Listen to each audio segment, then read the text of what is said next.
If you've reached the B1 level in French and you feel like you are just stuck, you're learning but you feel like you're not making enough progress, that's actually quite normal. This is called the intermediate plateau and every learner hits it at some point. I now speak fluent French, but I remember when I was learning, I also hit the intermediate plateau and I didn't know what to do. So today I'm going to share with you my best tips on how to overcome the intermediate plateau in French. Don't forget to like this video and subscribe. And now, if you're ready to take your French to the next level, let's get started. Okay, the first thing that I want to say is that at B1, the problem is not that you need more grammar. You definitely don't need a new textbook, and it's not that you're not working hard enough. At B1, you just need different methods and different strategies. I personally kind of tend to ditch my textbooks once I reach B1, because if you want to make progress, you basically need to stop studying the language and start using it. Now, that does not mean that you should never sit down and study, right? It just means that you should start treating it as part of your life, basically. Up until to B1, it was just learning new things over and over again. Now it's learning new things as well, but also activating what you already know and really treating the language as part of your life. Okay, let's start with input, because that fuels the whole process. I think at B1, it's kind of easy to fall into that trap where, because you can already understand quite a bit, right? It's easy to just stay in your comfort zone, even though I don't really like that word, but for the sake of this video, I'm going to use it. It's really easy to stay in your comfort zone and only listen to things and watch things that you completely understand. It makes you feel good, and it's a very natural thing that we as humans do, but it can actually slow down your progress a lot. A good rule to keep in mind is that around 60 to 80% of what you watch should be things you already know, so that you understand, and then the rest should be new. This is called comprehensible input, and it's a very, very well-known language learning method, and it really works wonders because, you understand the majority, so you don't feel overwhelmed, and it still makes you feel good, right? But then enough stuff is new that you make progress, that you learn new words, new structures. My favorite way to kind of challenge myself when I reach the B1 level in any language actually is to mix in some native content. Content for language learners is great, right? It's designed for language learners and I have nothing against it, but I think that starting from B1,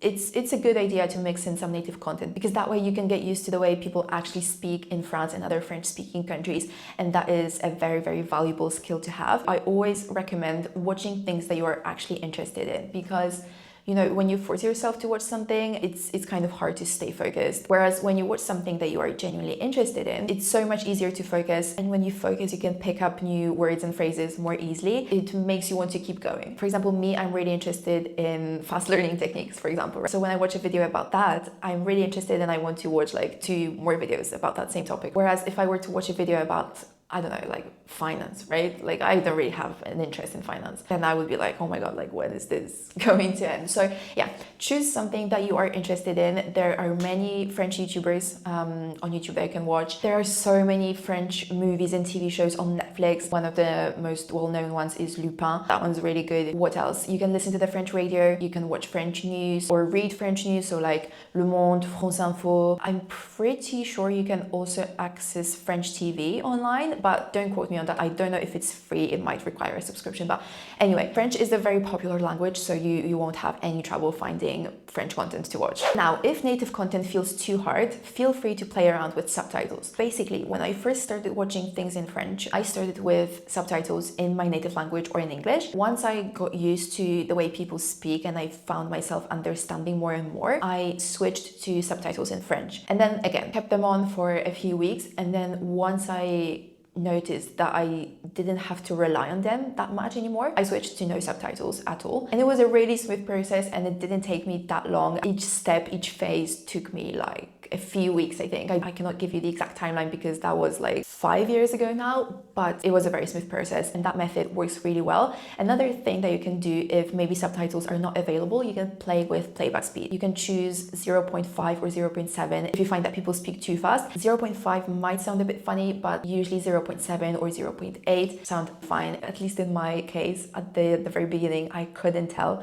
where one word ended and the other one started. So yeah, watching on 0.7 or 0.8 was really, really helpful. Another thing that I highly recommend when you are learning French are podcasts, because podcasts often have transcripts. Reading and listening at the same time is one of my favorite language learning methods. It works like a charm, especially if you struggle with listening comprehension. It really, really helps. I didn't do that with French specifically because I didn't even know that transcripts existed at the time. So what I usually like to do with my other languages that works also really well for French is that the first time I listen to something, I listen without looking at the transcript and I try to understand as much as I can.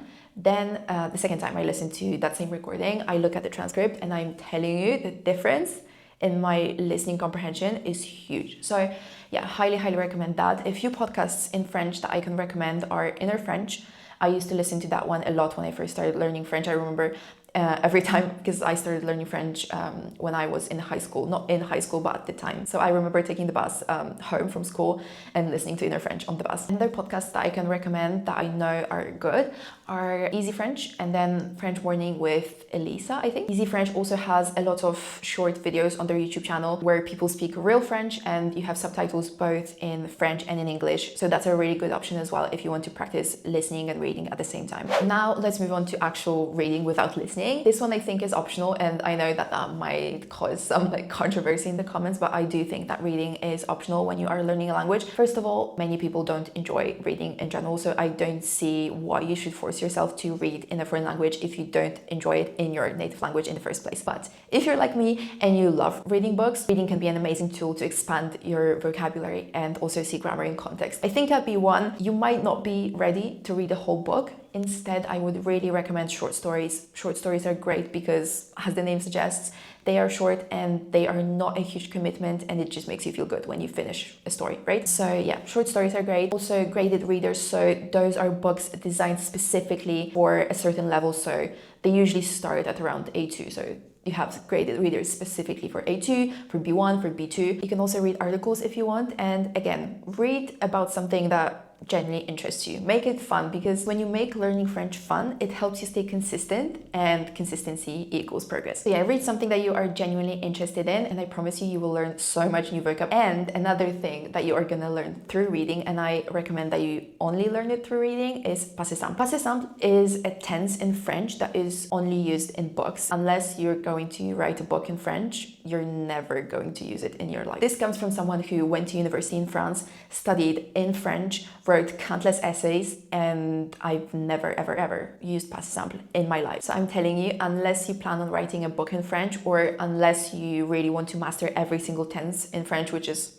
fine, if you want to do that, go ahead. But in most cases, it's fine to just learn it through exposure, through reading. You just need to be able to recognize it, and that's basically it. Okay, now let's move on to the exciting part, which is active skills, speaking and writing. One of my favorite methods to start speaking is shadowing. Shadowing is the perfect middle ground between passive and active learning. You speak and you work on your pronunciation, but you don't have to think about producing your own sentences, which can be a little bit challenging at the beginning. So your brain gets the signal that you speak French, that it's normal, that it's completely fine, but you don't have to think about how to say something because you are basically repeating after someone else. If I look different, that's because I just spent the last 30 minutes transferring all my files onto my computer because my camera ran out of storage. Anyway, I think we were talking about shadowing. Now we are going to move on to recording yourself, which is one of my favorite language learning methods. I'm not gonna elaborate too much because I feel like I talk about it in every single one of my videos. And if you watch all my videos, you're probably sick of me telling you about this method. I remember when I reached B1 in French, that was, I feel like, my main difficulty. The one thing that was missing for me was speaking. I didn't really have access to any native speakers. The next best thing was to just practice speaking by myself. And also, I feel like at the beginning it's better to do it that way because it's way less stressful. So I would record myself all the time, especially when I was preparing for my B2 exam. When I moved to France, I already had my C1 certificate and stuff like that. But that was actually one of when I landed and when I had to pick up my keys to my dorm room, that was one of the first times that I have ever had a conversation in French with an actual native speaker.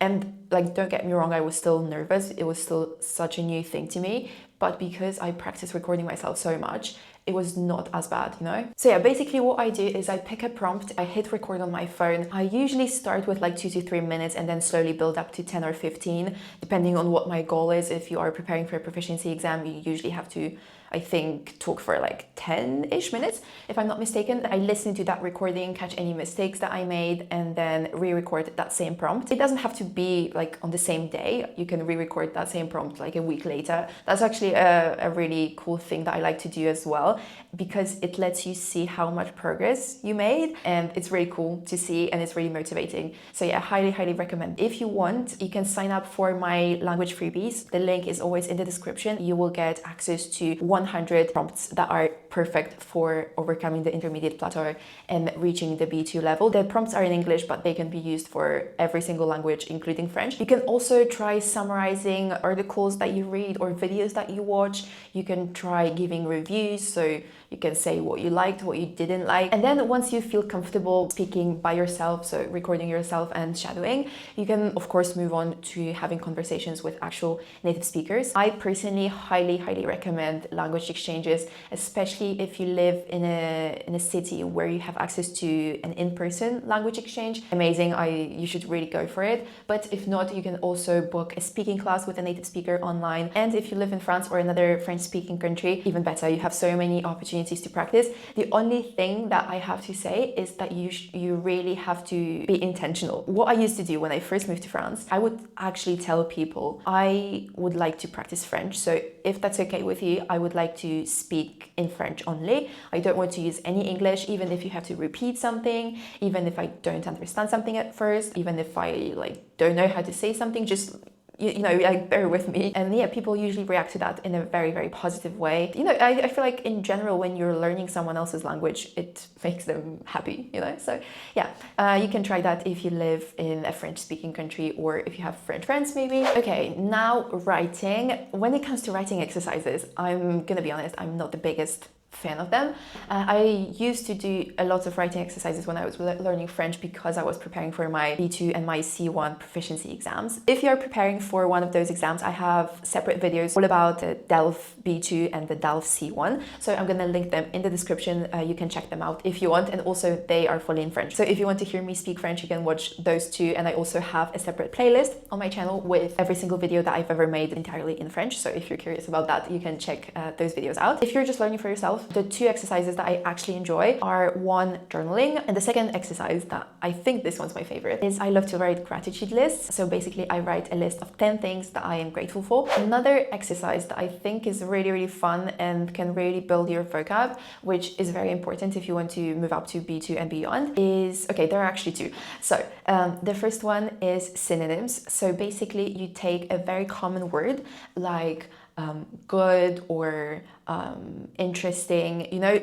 I usually do that with adjectives, because I feel like when I first start speaking a new language, I only use like 3 different adjectives. Everything is good and interesting, you know. For example, you take the adjective intéressant and then you can search for synonyms. So for example, instead of saying intéressant, you can say intriguant, captivant, passionnant, pertinent. And what's really cool about this exercise is that not every single synonym is going to have the exact same meaning. Another really good example is the word bon, which means good. This word can mean so many different things. So instead of saying bon, you can say sympa, agréable, chouette, délicieux, excellent, génial, super. Those words are going to have slightly different meanings. For example, the word délicieux you can use to describe food, but you won't necessarily use that word to describe, I don't know, the weather. This is a really interesting exercise. I highly recommend, and yeah, it's really fun. Another one that is kind of similar is you take a sentence and basically you try to say the same thing in a few different ways. So for example, one can be very formal,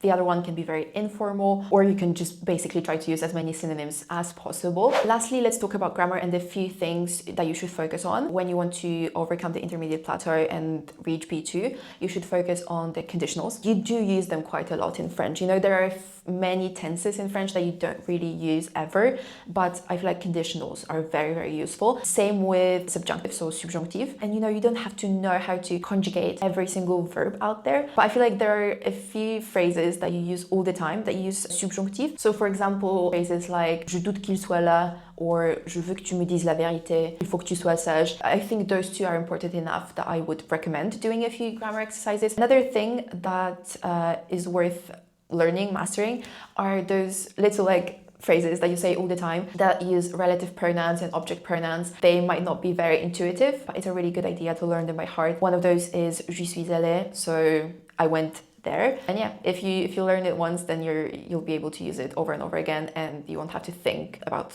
anything. You're just gonna use it very, very naturally. All right, that's it for today's video. I really hope you enjoyed, and I hope that you found it helpful. Every single thing that I talked about in this video is going to be linked in the description. So every single resource that I mentioned, my French playlist, if you want to hear me speak French, my language freebies, everything is down below in the description box. Let me know in the comments if you are learning French. Share your experience with learning French. Don't forget to like this video and subscribe, and I'll see you in my next one. Bye.